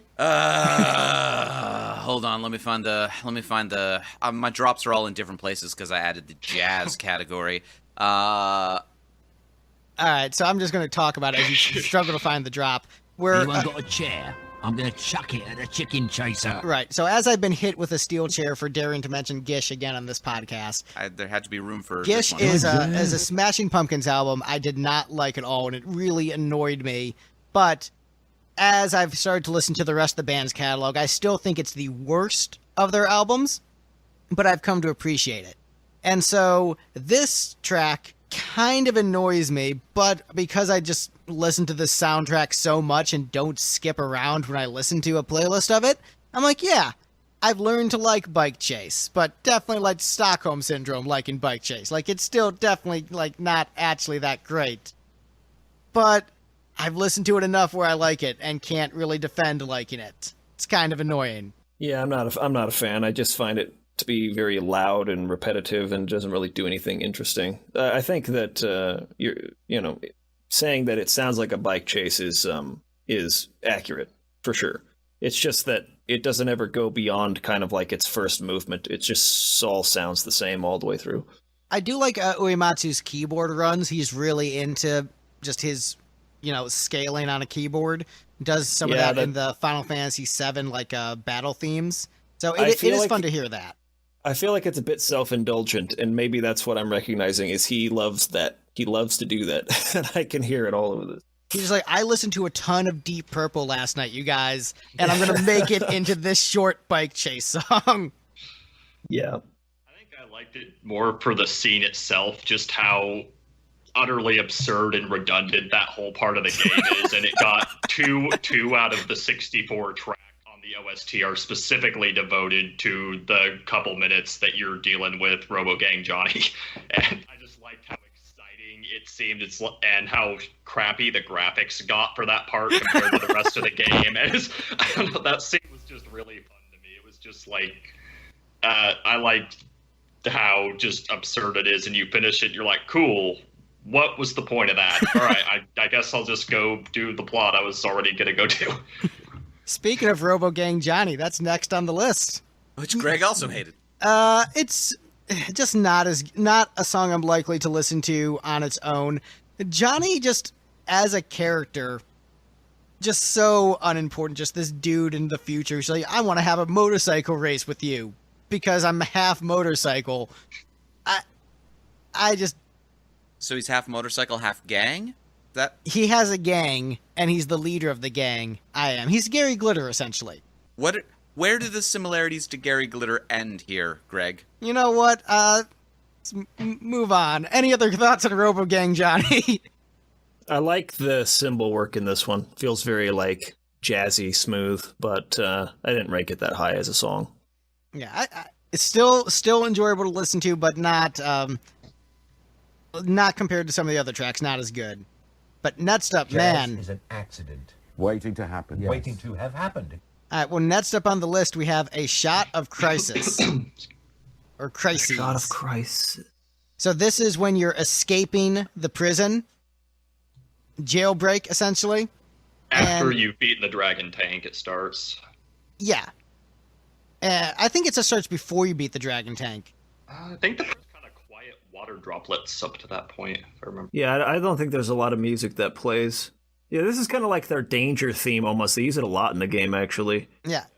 But I think it's great. Maybe because it's used so much that melody is ingrained in my head. But I dig the melody of this one. This is another. Usually, when I'm listening to game music on my own, it tends to not be the danger themes. It tends to be the more triumphant themes or really catchy battle themes. But this is one of those oddballs where it doesn't fit the criteria of what I usually want to listen to in a game soundtrack on its own. But it's just so darn catchy that, yeah, I'll jam to this at the office. And everyone will be like, what are you jamming to? I'm like, a video game soundtrack from the 90s. I'm so cool. Yeah, I thought it was all right. Basically middle of the road for me in terms of ranking, but I probably ranked it lowest. I did it 51. I don't know. I don't dislike the song, but it's just, it's not my favorite. There's nothing about it I particularly liked. Well, next up on the list, I'm noticing some huge discrepancy. And this is weird because it's Steve and myself agreeing. Hey, yeah. So, like, hey, I'm in a band with you. We agree about music, right? Sometimes. All right. Next up on the list, we have A Strange Happening. Steve and I both liked this. Mike and Mike did not like this as much. I don't even... Oh, there it is, number 57. Why did I rate it that low? What is it? Strange Happening. It's basically the song that plays... It plays a few times in the game, but the time that's pictured in my head is right when Marl gets sucked into the gate for the first time. That's really tense, uncomfortable music. Nothing particularly dislike about it, just I don't think it's that strong. Yeah, I kind of forgot about this one. I actually ranked this lower than People Without Hope, so I take back saying that was my least favorite. It was this one. I still enjoy it quite a bit. This one I think is the one that benefits the most from me having played the game, associating it with a particular scene. Had I not played the game, probably wouldn't like it as much, but because I have, it ranks pretty high for me because I just associate it with just the powerful feelings of that first time you're uncomfortable with time travel. Like, what's going on? You're confused. It's tense. You know, and something strange is happening. I enjoy the piece, and I have nostalgia for this one. Got the nostalgia goggles pretty heavy on this track. Wait, so when you played this scene the first time, did you actually, like, so I've passed this scene. This is one of the ones I've actually played. Did you actually have that tense sense of, oh no, what's going to happen? Or, so I glanced at it, was like, oh yeah, you're going to get sucked into some kind of portal and disappear, and then I bought into the characters, and the thing about Chrono Trigger is there was a sense of unpredictability with the game because, you know, you had the multiple endings, you had the option of letting the main character die and recruiting the main villain, and like the fact that you had those options made the game feel like anything could happen. Like, I knew those spoilers, and that made it exciting to play because you didn't know what was going to happen. You hear there's the game where the main guy can die and you can get the villain on your team. You're like, what? How does that even work? Also, keep in mind, Greg and I played this game much younger than you. I believe Mike Prime did too. That's like, fair. You weren't all jaded yet. Dude, I was like 11 or 12. Well, oh yeah, you were already jaded by 11, Greg. I was jaded by 11, but I was less jaded. I dabbled with the game as a kid, but I didn't actually like really play it until I was 22 or 23 years old. And it still impressed upon me like a huge sense of inspiration. I still think it's the best game ever. 22 to 23 is a pretty different, more youthful mentality. Steve, how old are you? Like 31? 33. 33, yeah, that's a pretty big gap. I think the magic's out of your soul. At that age, you still got it at 22, 23. They say 30 is the cutoff when your brain solidifies and you start to hate music. 25 is supposedly the cutoff for when you have a fully adult brain and your amygdala's shrunk about as much as it's going to be, so you don't feel as strongly about things anymore. Yep. Anyway, I strongly feel this song is awesome. Next up on the list, we have Ayla's theme. This is a good one. It's all right. It's, as far as character themes go, I probably rank it at the bottom. But, I mean, it's still a good character theme. I think I ranked Ayla's theme above Robo's theme. I like Ayla's theme just because it's... I always remember that first scene when she shows up and just how exciting it is. Like, oh man, there's this chick who can show up and just punch out dinosaurs that I need lightning to kill. Yeah, that's true. what a great cast in this game. Like, the cast of characters are so strong. I would say this is one of the, like, top 3 JRPG casts, easily. Definitely top 5, but, you know, I would probably put it top 3 for me. Just, you know, there's great character themes for each character. This one, I think, is just the weakest for me on a musical level, but it's still catchy, it's still bouncy, it exemplifies the character well, and I think it works well. Yeah, I think of all the character themes, is my least favorite, but I still like it. It's still in the top 30, I think, ranking-wise for all the songs. All right, next up on the list we have Menorah Cathedral. Nice, creepy cathedral. Like, just makes you uncomfortable going in, where you just sense that something's amiss. Really works well with making you a little bit creeped out. Yeah, this is another one that has sort of that contrast I was talking about earlier, with the really, like, bright piano, like, sort of in the upper end, doing like a little arpeggio-y type of thing. So it's got very much the Chrono Trigger, like, identity or feel to it. I like it a lot. Yeah, and it does utilize minor keys very well, so it does have that authentic, like, Middle Ages creepy gospel sound to it that you would hear, you know, in a Catholic church hymn from the era. Like, it's using those same chord progressions and changes, which, you know, works on both levels. It works on the sincere, oh, we're going into a church and this is pious, like when you're going into Fiona's Shrine in 1000 AD, and it works there as a not creepy piece. But it works really well as a creepy piece in 600 AD, where you sense something's off with the cathedral. Like, it works in both contexts, but I think it works better as a creepy piece, for me personally. Yep. I actually am not sure why I didn't rate it higher. It's a good sales pitch. I feel like I should have rated it higher after the explanation. Sorry, guys. I'm looking at... I gave it like a 44, and I don't know why. I think I probably should have rated it higher than that. But whatever. I mean, still, there's no shame in any of the rankings except for Steve's. Nothing but shame. Nothing but shame. But, all right, so next up on the list, got some discrepancy on this one. Got Battle Theme 2 next on the list. Oh, Battle Theme 2? How that is swing. Yeah, this is scroll way up really here. Low. Yeah.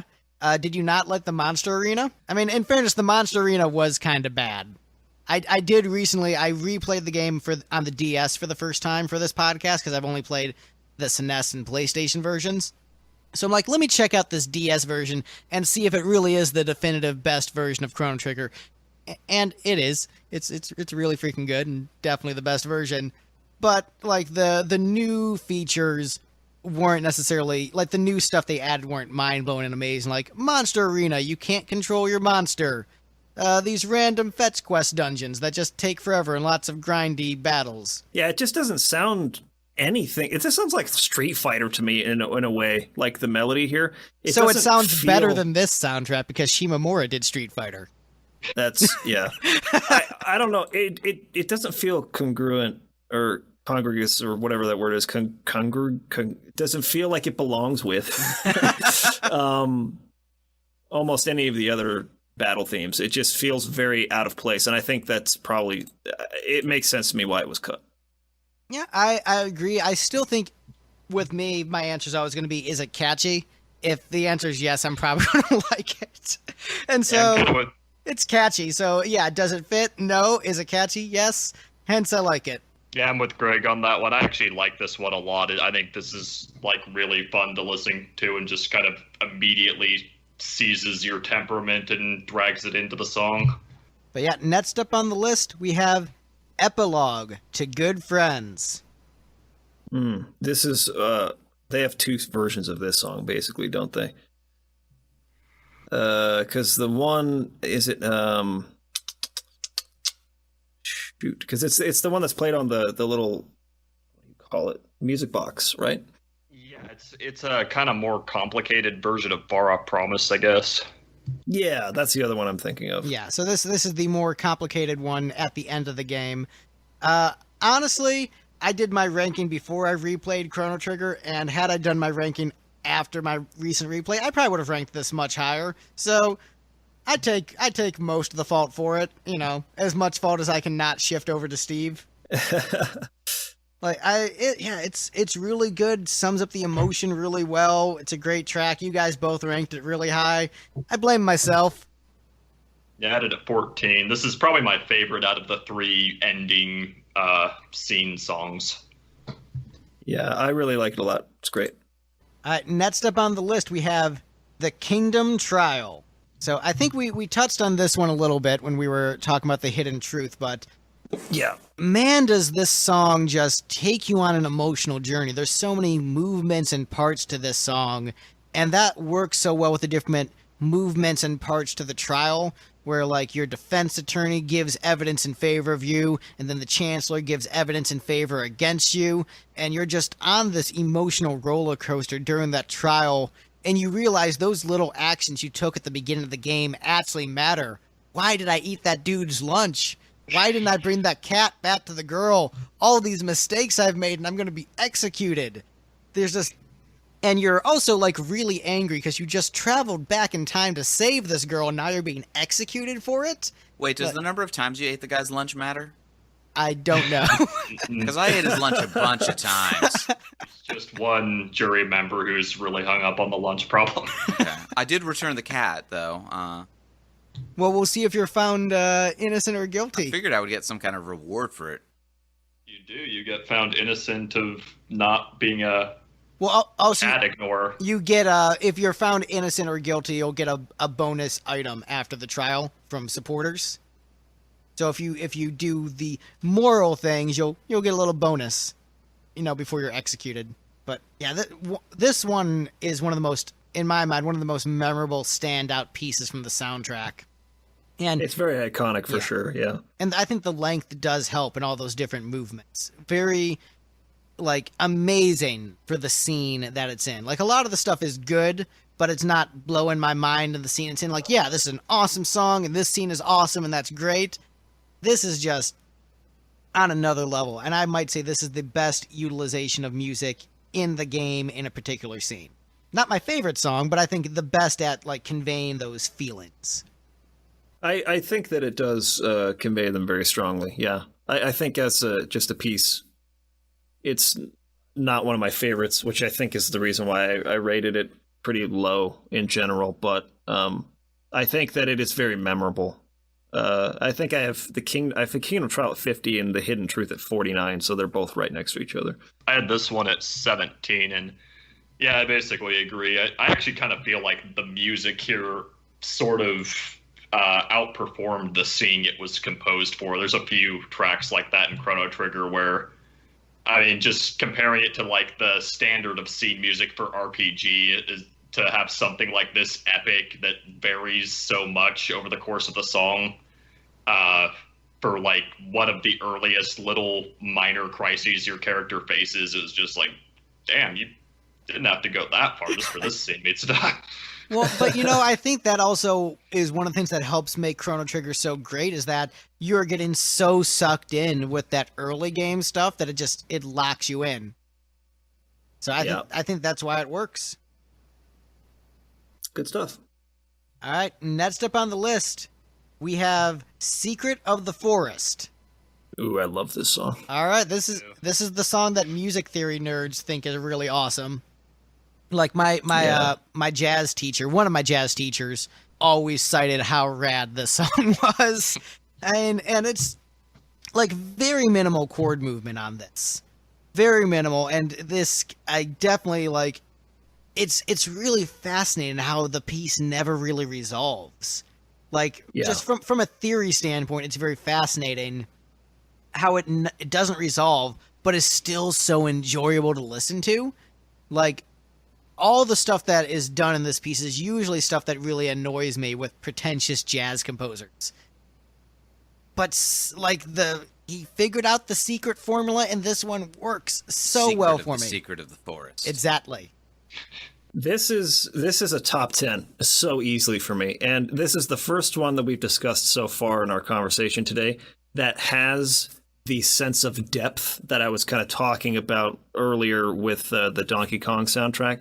where they just have extremely pleasant, like perfect, smooth, like reverb and effects on the instruments that just like sets this tone and atmosphere that like you don't get in some of the other songs that I think are very well composed and are arranged, but like they just don't have that perfect like effect on the instruments that just like give it this space and this depth to the sound that just really draws you in. Like I don't know, like it's just there's a smoothness to this, and I don't know, I love the atmosphere that it creates. Yeah, atmospheric and yet melodic. Like a strong melody for a piece that is atmospheric and doesn't resolve, which is insane and like really impressive from a composition standpoint, but also little 12-year-old me who didn't understand music theory still thought it was a catchy tune. So it works on both the, I'm highbrow and analyzing this as a musically trained adult, and as a 12-year-old who's just having a fun time playing a video game. Works on both levels. Steve hated this one. I did. Dude, way too long. Boring. The mix is immaculate on this too. Like, not only like how they pan the instruments, but also like nothing even like in that high registry in terms of like the higher instruments that could be very abrasive or that could hurt the ears a little bit. Like it's rounded off in the way that it's mixed to where it's like everything's pleasant and like nothing like grates your ear. Song's like almost near perfection. I have no idea how anyone can not like this song. I'm sorry. It's how I feel when I talk to people who don't like the Beatles. It confuses me. I'm like, all right, I'll try. I really liked it too. I'm actually surprised it didn't get higher on my list. It only made it to 26, but yeah, I don't know anything about music theory, but just as a passive absorber of the track, I liked it a lot.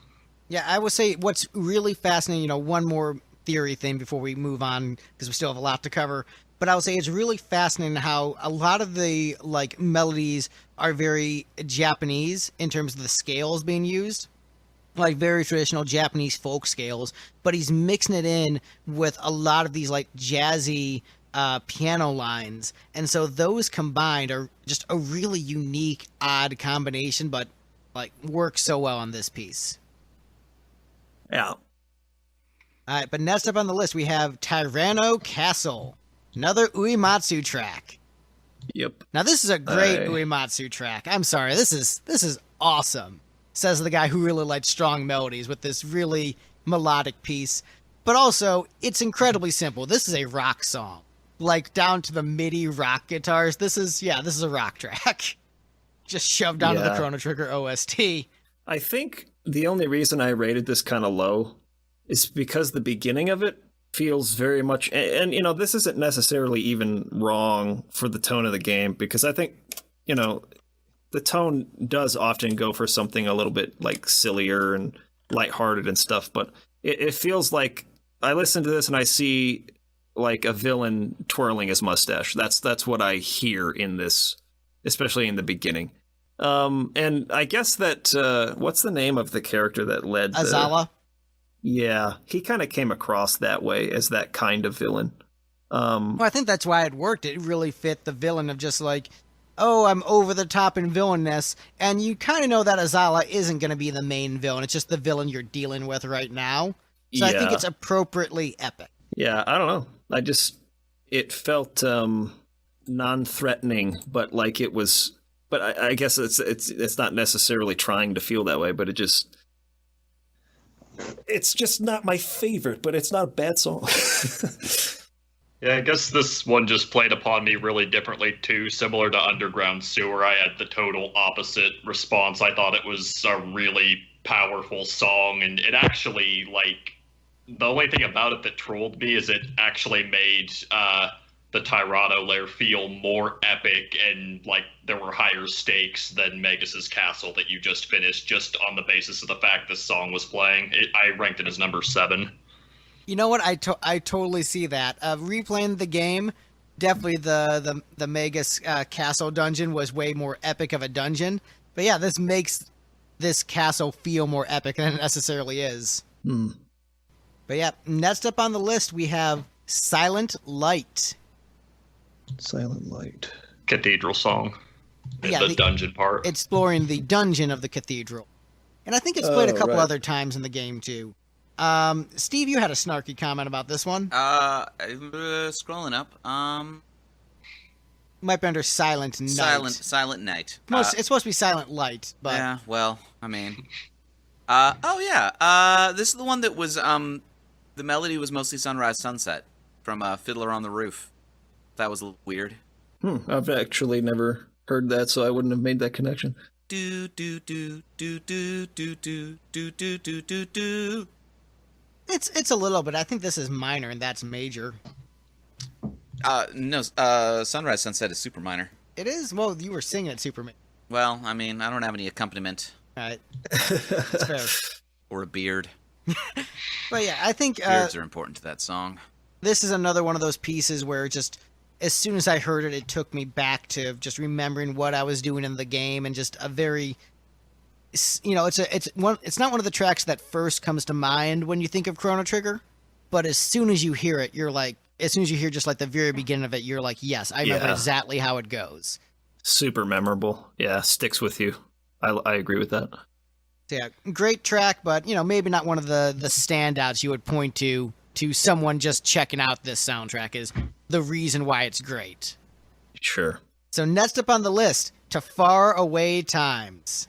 What number is this on your list? Like, where does it fall? I don't have Not your personal list, but like the rankings. Like, where are we at right now? We're like halfway through. Really? To Faraway Times is in the middle? Yeah, based upon the votes. Remember, Steve is on this list. So Yeah, I put this. This one is at the very bottom of the ones that I don't care. So it is artificially deflated.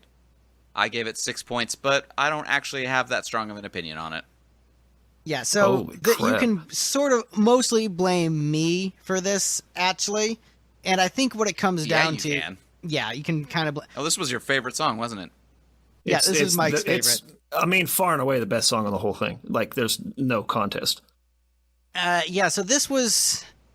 The thing is, it's really hard to rank a soundtrack where you love so much of it, and Sure. with this track in particular, I think often the ending theme songs of games tend to get a little bit. They tend to be lower on my list when we do OSTs because I'm so invested in other strong themes I've heard throughout the game, and so I only really get to hear this track once when I beat the game. Now, granted, I've beaten Chrono Trigger multiple times, I've heard this multiple times, I've listened to it outside of the game multiple times, but the other tracks have the advantage of being repeated over and over again. This track didn't have that advantage for me. Replaying Chrono Trigger just like a week ago, I actually only beat it, I think, Thursday or something. This track stood out to me as being so good, and I looked at my ranking like, oh man, I ranked that too low. But also, I've already done the math in the spreadsheet, and I don't want to redo all that. And Do it so, again. and I know that with these rankings, there's always going to be a little bit of regret. Like, oh, I should have ranked that one higher or that one lower. And I just had to live with whatever my gut reaction was. But, yeah, there's no way I would deny the quality of this piece or say it isn't great. I adore it. I love it. It's such a beautiful way to tie up a happy ending before everyone gets murdered in between this and Chrono Cross. So, it's a great ending for the game. And I love the piece. It's just I had to put them in an order, and that's where it ended up for me. I think that this song it would be the one I would pick of anything I've ever heard in my whole life to define the feeling of reminiscence. Like when you are looking back on something, when you're reflecting, when you're being introspective, when you are remembering the good times, the bad times, sort of like nostalgia, I guess, for something that has happened in the past. Like, I don't think I've ever heard, and this is generally why I tend to actually, I'm kind of different from you. I generally really like music for the end credits. One, because they generally put a really big emphasis on the credits music. You'll find they'll either hire artists to come in and like create a song for the credits in a lot of movies and games and stuff like that, or it'll be one of the longer pieces on a soundtrack that generally is. Sometimes it'll even turn into sort of like a what's the word I'm looking for? Medley, not montage, medley. Yeah, they'll generally turn them into medleys and sort of like take you back through the entire journey again in musical form while you are watching the credits and you're remembering your experience with it and you're trying to like go back and like kind of piece together how you feel. That's usually my favorite part of anything, whether it's a game or a movie, is looking back on the experience while the credits are rolling and sort of like formulating my opinions. And the music that plays there when it is used for that purpose to sort of like take you back through the journey again can often like be a really helpful tool and sort of like, oh yeah, I remember that part. And with the credit sequences or of a lot of games, they'll even take you back to previous areas. They'll show you the areas you went through. And you'll be like, oh yeah, I remember that. I remember that character. Zelda Ocarina of Time is a good example of that, where it takes you back through the areas and you see the character sort of like celebrating. And any time that you can recapture like the entire experience of the game within just a credit sequence and within just the music that plays there, like that is, in my opinion, the strongest way that you can end a game. And the feeling that is evoked in me when listening to this song or this track is essentially like just the total embodiment of that process of reflecting and remembering and sort of the bittersweetness that comes along with nostalgia, which is something that's super relatable. I mean, everybody has experienced that. Everybody remembers good times and you get like a little teary-eyed or whatever. And this music, like, in my opinion, like perfectly captures that feeling. And that is why it is number one for me by a long shot. That analysis that you just gave, Mike, is pretty much exactly what I thought you were going to say about the track. I'm like, yeah, I ranked it too low. Like, I'm just like, I just knew, like, this is coming. Get ready for it. Brace yourself. You know his argument is correct. Dang it, Greg. Other Mike, what are your thoughts on To Faraway Times? I ranked it at 18. I liked it, but I don't know. This one probably, now that I'm thinking about it retrospectively, it's I think it's kind of like the other track, First Festival of Stars, where I was comparing it unfavorably to similar things in other games in the back of my mind.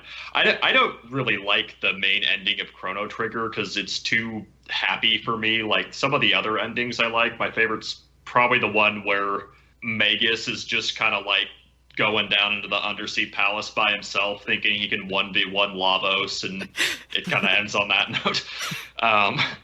But yeah, it was, I don't know. Totally happy endings where everyone gets what they want are not really my thing, and I think my appraisal of the track was kind of poisoned by that association of it. I still ranked it high at 18, but not quite that high. Really, you want all of your endings to be more like Type 0. I still need to play that one. I always made sure I read all the spoilers before I watch a movie or play a game. Because, like, all right, is this going to be worth my time? Yes. Yes, it is.